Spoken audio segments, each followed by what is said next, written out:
그 14세기에 와서부터 이제 사람들이 이제 조금 의식이 깨어지기 시작을 했습니다. 그래서 그 주로 이제 수도원에서 이제 그 수사들이 그 성경을 이제 필사를 하다가 무슨 생각을 했는가 하니까 자기들이 지금까지 알고 있던 기독교하고 성경의 기독교하고는 너무너무 차이가 있은 겁니다. 그래서 이제 거기서 갈등을 하기 시작합니다. 수사들이.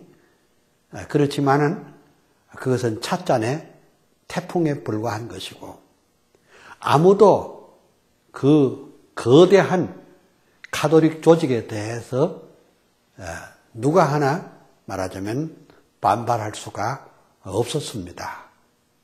바로 그런 때에 여기 이 영국의 그 옥스포드 대학의 교수였던 그 존 위클립이라는 분이 이제 성경을 그 라틴 말에서 영어로 번역을 했습니다. 그러니까 영국에 있는 성도들이 너무너무 좋아해서 책을 삽시간에 다 사버린 겁니다.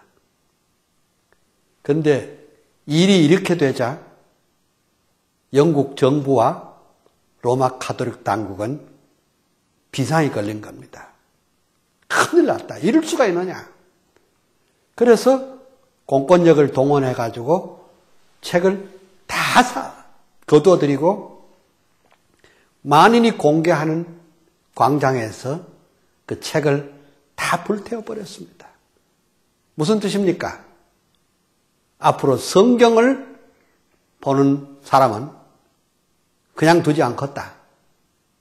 그리고 옥스포드의 대학자를 감히 죽일 수가 없어서 자연사하게 두고 난 후에 세상 두고 난 다음에 수십 년 만에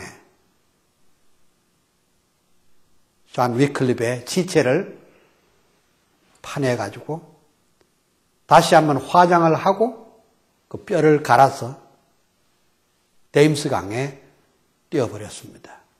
그리고 묘를 회파해봤습니다. 왜 그렇습니까? 그것은 앞으로 성경 번역하는 놈이 있으면 이렇게 처참하게 당한다. 이것을 아주 잘 말하자면 경고하는 그런 뜻이었습니다. 근데 바로 그 후에 영국에 또 다른 분이 한 분 나타나는데 이분이 말하자면 저기 있는 윌리엄 틴데일이라고 하는 분입니다. 윌리엄 틴데일. 예. 윌리엄 틴데일은 영국에서 이제 곤란하니까 그래서 독일로 도피해가지고 거기서 이분은 히브리어와 헬라어에서 성경을 번역을 했습니다. 근데 언제라도 적은 안에 있는 것 같습니다. 그 인쇄공 하나가 고자질을 해서 돈을 먹기 위해서 고자질을 했고 그래서 이제 윌리엄 틴달은 체포돼서 나중에 벨기에에서 교수형을 당했습니다. 그의 책도 다 회수를 해가지고 이렇게 불태웠지만은 딱 2권이 남아서 아직도 대형 박물관에 소장되어 있고 이것이 나중에 킹 제임스 버전을 만들 때 결정적인 역할을 한 책이 바로 그 윌리엄 틴다일의 성경 번역이었습니다. 그 다음 이 윌리엄 틴달의 영향을 받은 사람이 있는데 그분이 존 위클립과 윌리엄 틴달의 영향을 받은 사람이 누구인가 하니까 체코 프라하 대학의 총장으로 계시던 얀 후스 목사님입니다. 여기 보십시오. 이 얀 후스 목사님은 그때 당시에 그 얀 후스는 프라하 대학의 그 총장이었는데 그는 그 프라하 시내에 있는 베들레헴 교회의 설교자로 있었습니다. 그때 그 설교의 내용이 크게 나누면 두 가지입니다. 의인은 믿음으로 말미암아 살리라. Justification by faith. 그 다음 두 번째는 뭔가 하니까 성경은 우리의 신앙과 생활의 유일한 표준이다. 이렇게 설교를 했습니다. 많은 사람들이 그에게 공감하고 그랬습니다. 그를 따랐습니다. 그런데 사실은 이것이 오늘 우리는 날마다 강단에서 듣는 얘기고 날마다 선포하는 말이지만 그때 후스는 생명을 걸지 아니하면 이런 메시지를 할 수가 없었습니다. 그래서 그 로마 당국은 후스를 체포해서 고문을 하고 감옥에 넣고 수차례에 걸쳐서 회유도 하고 그랬지만은 끝까지 진리를 지켰습니다. 그래서 1415년에 장작불 더미에서 이와 같이 그때 당시의 그림입니다. 장작불에서 장렬하게 순교를 했습니다. 순교하기 직전에 후스는 하나님 앞에 찬송을 부르면서 그리고 마지막 유언이 뭔가 하니 생명이 다하는 순간까지 진리를 지켜라. 이 한마디를 놓고 두고 그는 주님의 부르심을 받고 장렬하게 순교를 했습니다. 제가 말씀드리고 싶은 것이 하나 있습니다. 오늘 우리가 믿는 이 복음, 이 성경, 이 신앙, 이 진리는 어찌어찌 하다가 여기까지 온 것이 아니라 수많은 주의 종들의 눈물과 피를 쏟고 생명을 바쳐 순교함으로 여기까지 왔다 하는 사실을 우리들은 알아야 할 것입니다. 그러니까 후스가 1415년에 순교하지 않았더라면 100년 후에 마틴 루터가 나오지 않았을 것입니다.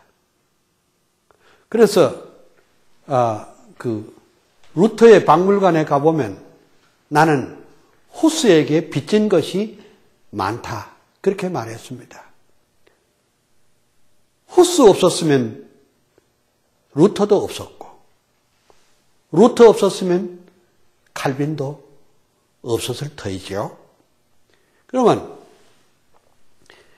그 마틴 루터는 위대한 종교개혁자입니다. 그는 가슴이 뜨겁고 바리톤에다가 아주 명설교를 하는 그런 사람이었고 대단한 용기를 가진 전형적인 독일 사나이였습니다. 그래서 여러분들 아시는 대로 1517년에 그 위텐베르크 정문에다가 95개조를 붙였습니다. 여러분 한번 생각해 보십시오. 그때 당시에 위텐베르크라는 동네는 아주 조그마한 도시입니다. 조그마한 시골입니다. 그러면 거기에 그 성당에 95개조를 붙인 것이 어떻게 유럽에 그리 큰 파장을 일으키고 갔겠습니까? 만약에 그냥 윗덴버그 정문에다가 95계절을 붙이기만 했다면 오늘날 우리 대학가에 대자보나 뭐 그렇게 다를 바가 있겠습니까? 근데 여기서 우리가 한 가지 꼭 기억할 것이 있습니다. 그거 뭐인가 하니까 이 95개조가 거기만 붙였던 것이 아니라 바로 이와 같이 구텐베르크의 인쇄체로 이와 같이 95개, 라틴 말로 95개조가 찍혀서 전 유럽에 전달이 된 겁니다. 그러면 라틴 말이라고 하는 것은 그때 당시에 유럽의 공통어입니다. 우리 아시아로 말하면 한문과 같이죠. 중국, 또 한국, 일본이 같이 썼던 거나 마찬가지로. 근데 그때 당시에 라틴어를 이해할 줄 아는 사람은 얼마나 됐느냐? 그때 당시에 라틴어를 이해할 줄 아는 사람은 20%밖에 되지는 않았습니다. 그렇지만은 이 구텐베르크의 그 인쇄로 된 마틴 루터의 95개조 항의문은 유럽에 잠자는 사람들의 마음을 일깨워서 다시 한번 성경으로 돌아가야 하고 그 교황권이 얼마나 철저하게 잘못됐고 부패했고 로마 캐톨릭이 얼마나 잘못됐다 하는 것을 만천하에 알리는 것이 되었습니다. 자, 그런데 루터는 가슴이 뜨거운 사람이지만은 가슴이 뜨거운 사람의 약점이 또 있습니다. 그거 뭐인가 하니까 논리성과 합리성이 부족했습니다. 참 하나님께서는 좋은 것을 둘 다 한꺼번에 주지는 않는 것 같습니다. 그런데 21년 후에 하나님께서는 그 위대한 종, 하나님이 쓰셨던 종 요한 칼빈을 일으키게 됐습니다. 불후의 명작인 기독교 강요를 출판하게 됐습니다. 이 기독교 강요는 사도신경, 주기도문, 십계명을 논리적으로, 성경적으로 잘 조직한 탁월한 불후의 명작입니다. 그런데 이것은 칼빈이 27살에 출판된 책입니다. 그런데 출판이 27에 됐다는 말이지 실제로 그것을 집필하기는 언제 되는 거니까 25살에 한 겁니다.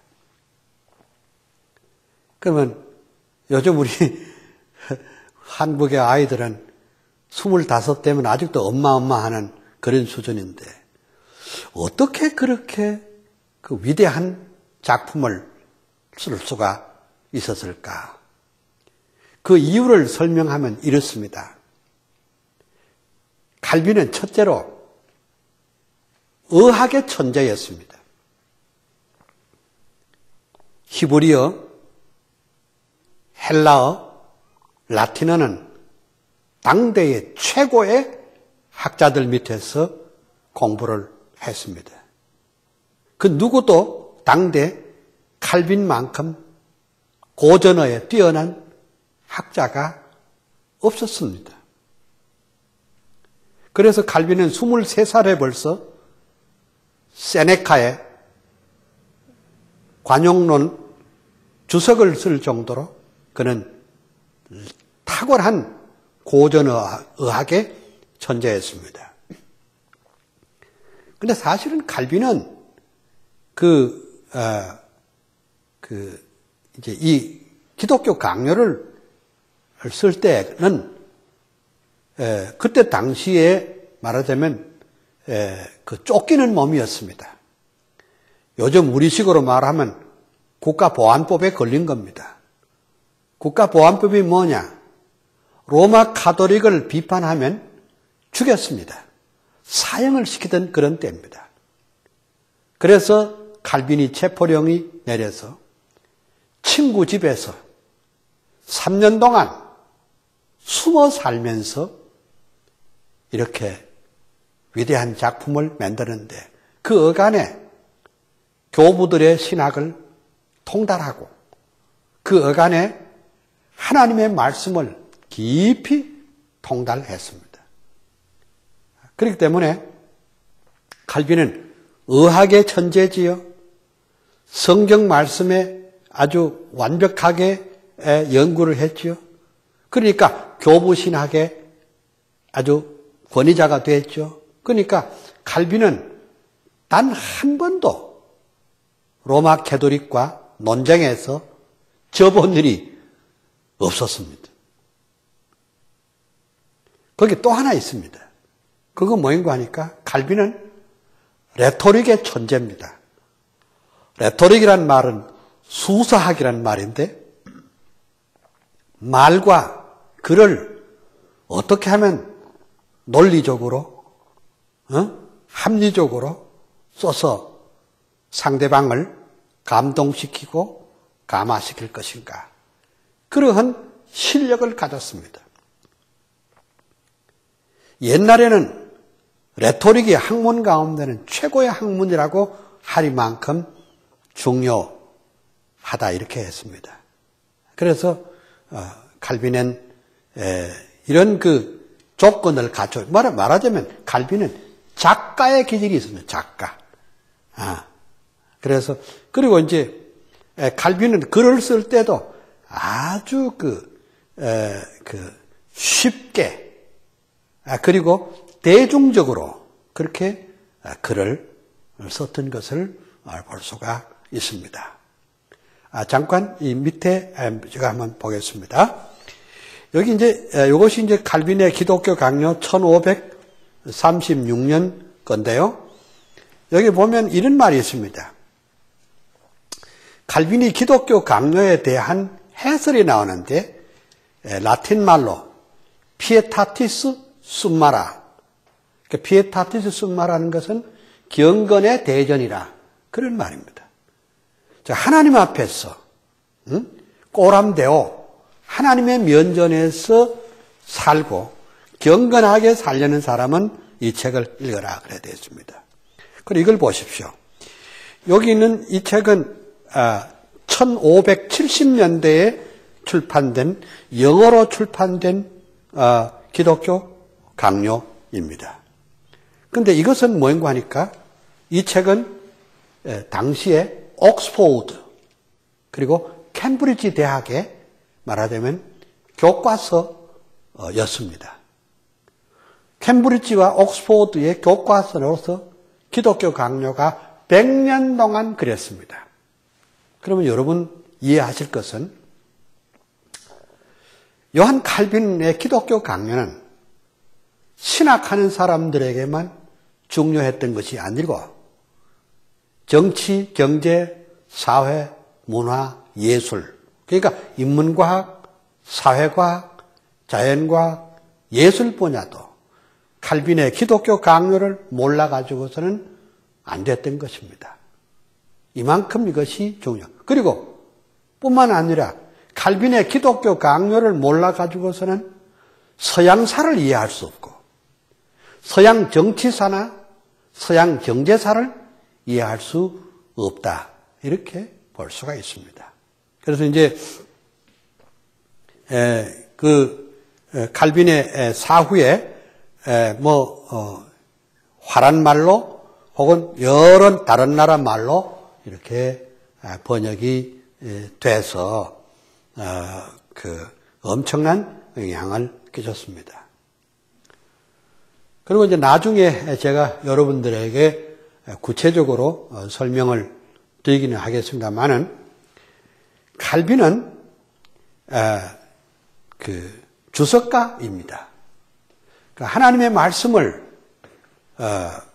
잘 그 주석을 해서 이렇게 했는데, 여기 있는 게 전부 다 칼빈의 주석들이고, 그리고 또 칼빈의 설교집들, 그리고 여기는 칼빈의 논문들, 이런 것이 있습니다. 그래서 칼빈이 이렇게 주석을 쓸 수 있게 된 것도 사실은 따지고 보면 그의 그 성경 지식과 그 헬라어와 히브리어 지식이 얼마나 컸던가. 거기다가 기도의 사람이고 또 말씀의 사람이었기 때문에 얼마나 그 위대한 작품을 썼을까. 그래서 칼빈은 그 성경의 요한계시록과 또 한두 개를 제외하고는 거의 다 주석을 완벽하게 했는데, 그 칼빈의 주석은 무슨 스콜라스틱한 것이 아니었고 굉장히 대중적으로 그 주석을 했고, 또 성경 지식이 약한 사람들에게 하나님의 말씀에 바로 접근할 수 있도록 하나님의 뜻을 알 수 있도록 그렇게 썼고, 또 그의 설교도 꼭 같습니다. 칼빈은 말하자면 강해 설교의 왕입니다. 루터는 성경 번역의 왕이라 이렇게 말한다면, 칼빈은 성경 주석의 왕이라 이렇게 말할 수 있습니다. 영국의 교회 사학자 필립 샤브는 말하기를, 루터는 단단한 바위산을 다이너마이트로 폭파한 사람이라고 한다면, 칼빈은 루터가 깬 바위에다가 글을 새긴 사람이라 이런 식으로 표현했는데, 정말 적절한 표현이라 이렇게 볼 수가 있습니다. 그 다음 여기 보면 그 칼빈의 책이 이미 1500년대 말에 1580년에 여기 이것이 영어로 이렇게 번역이 됐습니다. 참 그때 감사한 것은, 그때 이제 영국에는 아더 골딩이라는 사람이 팀장이 돼가지고 칼빈의 저작물을 저렇게 신속하게 번역을 했습니다. 여러분, 1580년대면 요즘처럼 무슨 이렇게 쉽게 책을 낼 수 있는 그런 시대가 아니었지 않겠습니까? 그렇죠? 예를 들면 요즘은 컴퓨터로 이렇게 아주 쉽게 이렇게 입력을 하고 책을 내지만, 그때는 이렇게 아주 어려운, 참 복잡하고 힘든 그 인쇄 과정을 거쳤는데 어떻게 저렇게 방대한 책을 낼 수가 있었을까? 근데 이걸 보면 이렇습니다. 이 신명기서인데 이게 1580년에 쓰여진 것인데, 그 번역된 것인데, 신명기 하나를 가지고 200번의 연속 강해를 설교를 했습니다. 와, 이것은 대단한 겁니다. 어떻게 이것이 가능한 것인가? 이것은 욥기를 가지고 159번의 설교를 했습니다. 욥기를 가지고. 그러니까 칼빈의 영성이 얼마나 대단했는가 이렇게 생각합니다. 혹자들은 생각하기를 칼빈은 굉장히 차디찬 지성을 가지고 있다 이렇게 말합니다. 물론 칼빈은 그렇습니다. 그렇지만 우리가 알아야 될 것은, 감성이 곧 영성이냐? 아닙니다. 감성과 영성은 구별이 되어야 됩니다. 감성이라는 것은 자기 속에서 나온 것이라면, 영성은 하나님의 말씀과 성령의 사역에 대해서 민감하게 반응할 줄 아는 것이 그것이 바로 영성이라고 할 수가 있습니다. 그래서 칼빈은 아주 지성적이면서도 하나님의 말씀과 성령의 사역에 대해서 민감하게 반응할 줄 아는 영성을 가진 분이다. 그래서 하나님께서 그 종을 사용하셔서 그 위대한 그 우리 개혁교회를 만들었다. 이렇게 볼 수가 있습니다. 그 다음 칼빈의 그 생애 가운데 또 하나 우리가 잊을 수 없는 것은 1559년의 일입니다. 1559년의 한 일 가운데 첫째는 칼빈의 기독교 강요 완성판을 낸 일이 하나 있고, 그 다음은 일평생 노력했던, 준비했던 소위 제네바 아카데미를 만든 겁니다. 제네바 대학을 만들었습니다. 근데 우리가 요즘은 뭐 학교를 만드는 것도 아주 쉽게 생각을 하는데, 칼빈은 이 제네바 대학을 만들기 위해서 얼마나 준비를 했느냐? 19년을 준비를 했습니다. 19년을.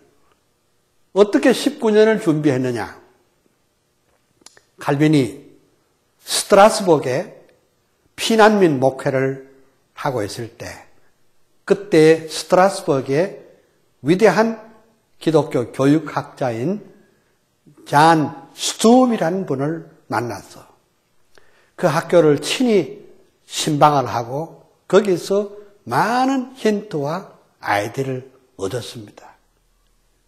그 후 칼빈은 19년 동안을 준비하고 학자를 모으고 재정 지원자를 모으고 해서 드디어 1559년에 이런 그 위대한 말하자면은 대학을 세웠습니다.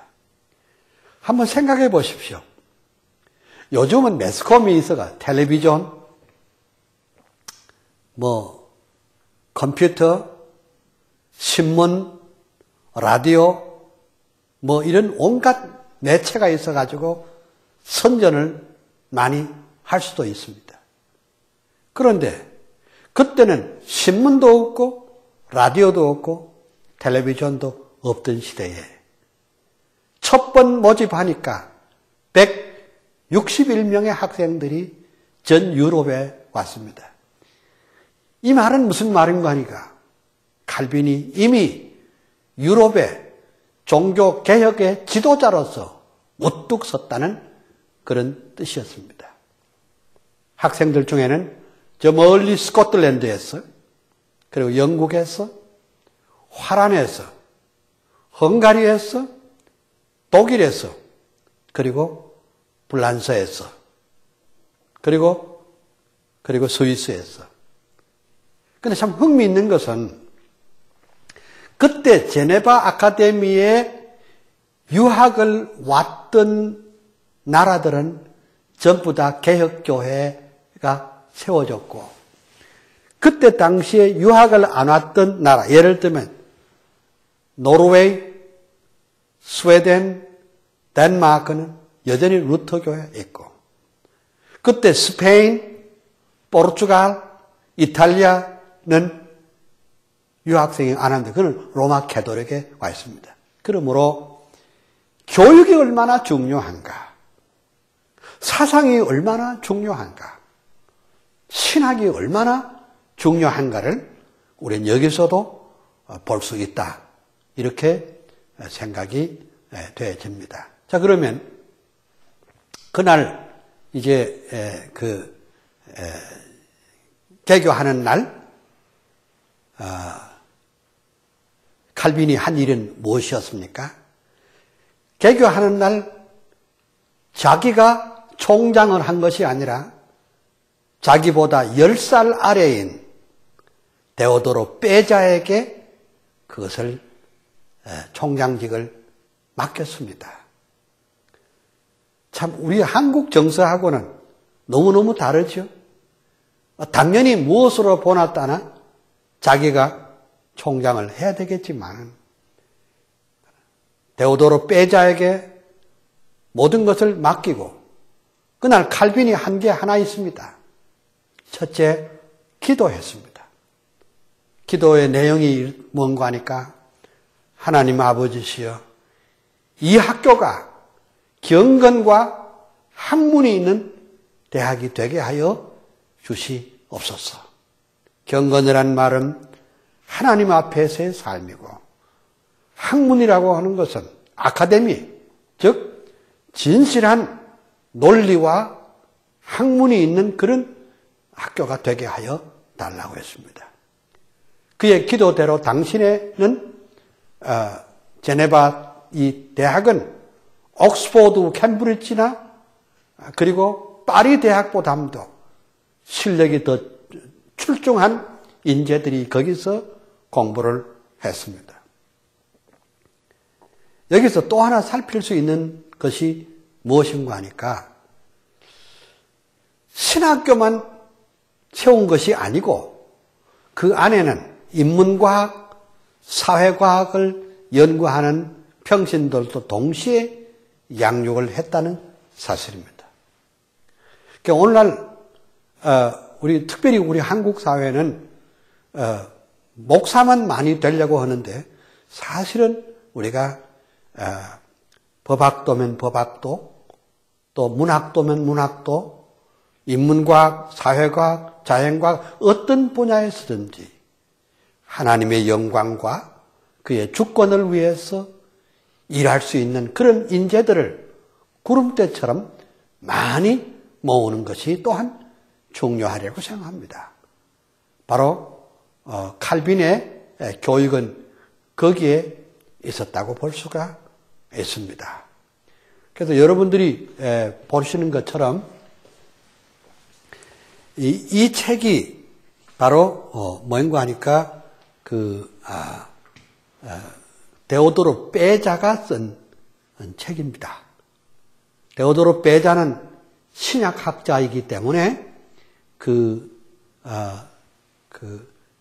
헬라어에서 라틴어로 성경을 번역한 것이 바로 이것이고, 이것은 칼빈의 생애를 데오도로 빼자가 이렇게 쓴 것입니다. 그리고 바로 여기 보이는 이 작은 책은 데오도로 빼자가 1611년에 출판된 빼자 텍스트라고 흔히 말합니다만은 이것은 한켠에는 라틴 말로 한쪽에는 헬라어로 같이 볼 수 있는 그런 책이라고 볼 수가 있습니다. 그런데 우리가 나중에 제가 구체적으로 설명을 강의에 할 수 있겠습니다만은 그러면 칼빈의 이와 같은 그 위대한 그 저작물들이 칼빈이 혼자서 계시받은 것이 아니고 첫째는 교부들의 신화, 이게 전부 다 교부들의 원전들입니다. 폴리갑, 그 다음에 여기는 저스틴, 그 다음에 클레멘트, 그 다음에 크리소스톰, 어거스틴, 아다나시우스, 암브로스, 이런 책들을 다 섭렵을 하고, 그 다음 칼빈의 특징 중에 하나는 루터, 멜랑톤, 쯔윙글리, 파렐, 이런 당시에 종교 개혁자들의 서책들을 다 이렇게 섭렵하고 받아들이고 그것을 단점은 다 버리고 장점만을 골라가지고 자기 자신의 신학으로 사상으로 정리한 것이 바로 칼빈의 신학이다. 이렇게 보면 아주 정확합니다. 참 하나님께서 그 칼빈을 통해서 오늘 우리 그 개혁교회에 위대한 기초와 초석을 놓았다. 이렇게 볼 수가 있습니다.